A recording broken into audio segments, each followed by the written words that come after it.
გამარჯობათ, მინდა გითხრათ ემიგრანტებთან დაკავშირებით, რომლებიც ესე მობრავდა თბილისის ქუჩებში. ესენი ძირითადად არიან სტუდენტები და პირიქით ეს ჩვენთვის ძალიან კარგია, რადგანაც ისინი აკეთებენ კაპიტალ დაბანდებას ჩვენს განათლებაში და განათლების სამინისტრომ პირიქით ძალიან ხელი უნდა შეუწყოს ამას. უნდა გადასცეს ინსტიტუტებს ახალი ფართები, უნდა ხელი შეუწყოს, რომ რაც შეიძლება ბევრი სტუდენტი ჩამოვიდეს და საქართველოში ისწავლოს. ეს ასწევს ჩვენი განათლების დონეს. რაც შეეხება სხვა ემიგრაციას,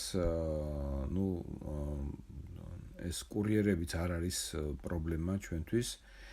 ჩვენთვის პრობლემა არის გაყიდული მიწები. როდესაც მიწას ეუფლება უცხოელი. ეს ეგრეთ წოდებული არაბული სოფლები და ასე შემდეგ. რაღაც ეშმაკური სქემებით მათ მოიგონეს, რომ მიწას ყიდულობს ქართველი და შემდეგ როგორღაც იმ სქემებით ეს მიწა გადადის უცხოელების ხელში.